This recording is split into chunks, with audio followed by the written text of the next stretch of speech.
All right, today we're jumping into a really fascinating, kind of strange paradox that's happening right now. You've got AI on one side, making it easier than ever to create viral content. And on the other, it feels like our culture is actually pushing back against deep, meaningful ideas. So what is going on here? Let's get into it. So take a look at this number, $24,000. That is how much one creator made from a single YouTube video that was 100% generated by AI. Yep, you heard that right. One video. No camera, no writing a script from scratch, just using AI in a really smart way. So how on earth is that even possible? Well, it's all part of what people are calling the great AI content gold rush. We're in a totally new era where, the old rules for making stuff online are just being completely thrown out the window. What's so interesting here is the huge shift this represents. Success on a platform like YouTube, it used to be about this long, hard grind for years, just trying to build up subscribers. But now, it's all about mastering viral psychology. It's about figuring out what makes people click, what makes them watch, and what makes them share. And AI? Well, it's become the ultimate cheat code for cracking that puzzle. And this has just blown the doors open for a whole new world of these faceless, automated channels. I mean, we're seeing AI avatars of wise old men giving life advice. You've got these list-style videos that just rack up millions and millions of views, and even full-on AI documentaries, like one that completely recreated what London looked like back in the 1600s. You can even clone famous thinkers like Warren Buffett or Napoleon Hill. The possibilities are just absolutely staggering. And the process to actually do this is shockingly simple. Okay, so step one. You use an AI like ChatGPT to write you a script based on a really detailed prompt. Step two, you generate a super realistic AI voiceover.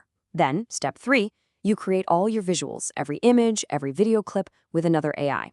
It's basically a virtual assembly line for pumping out viral content.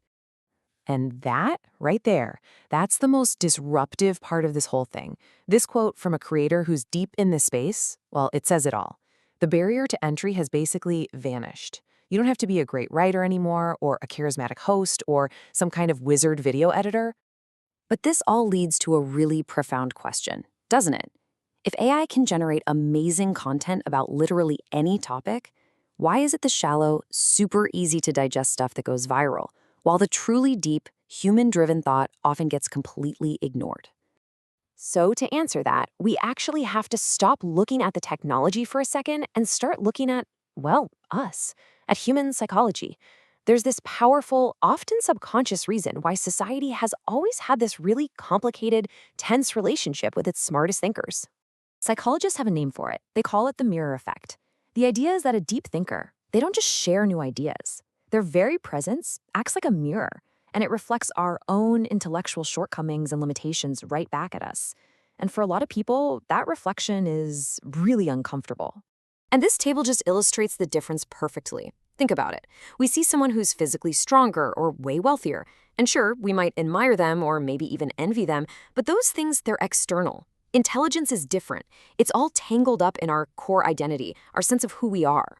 So when we're confronted by someone with a superior intellect, we don't just feel impressed. A lot of the time, we can feel personally attacked, or like we're just not good enough. And listen, this is not some new thing that social media created. History is just littered with geniuses who were rejected by the very people they were trying to help. Socrates, executed for asking too many questions. Galileo, put under house arrest for daring to say the earth revolves around the sun.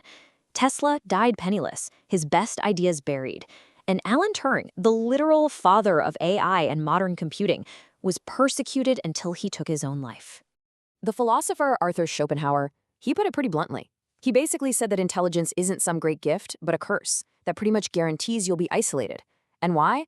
Because the more you understand about the world, about its flaws, about the little polite lies people tell themselves to get by, the harder it is to connect with them on just a normal surface level. So we're kind of caught in this paradox, right?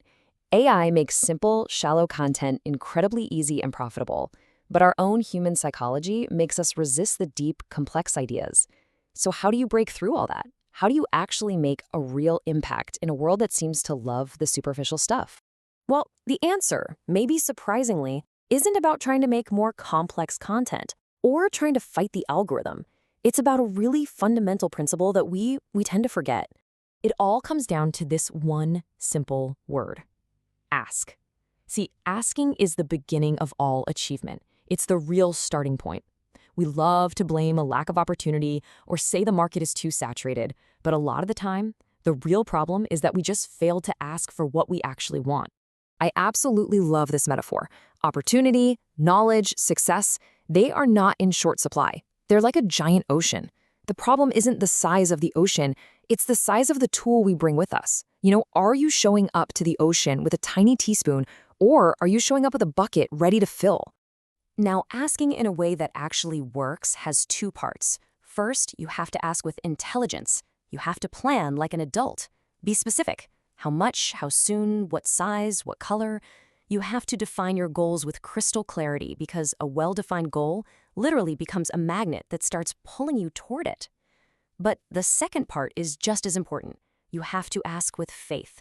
You have to believe like a child, without all that skepticism and doubt that we pile on as we get older. And that's the formula, right there. It brings both sides of this paradox together. You use your adult brain, your deepest, most human insights, to make sharp, specific plans. But then you have to channel that pure, unwavering belief of a child to actually push through all the resistance, both from the world around you and, let's be honest, from inside your own head. So I'm going to leave you with this question. We now have these incredible tools that can generate almost anything we can possibly imagine. The ocean of possibility has never, ever been bigger. The only real limit is the size of our ask. So what will you dare to ask for?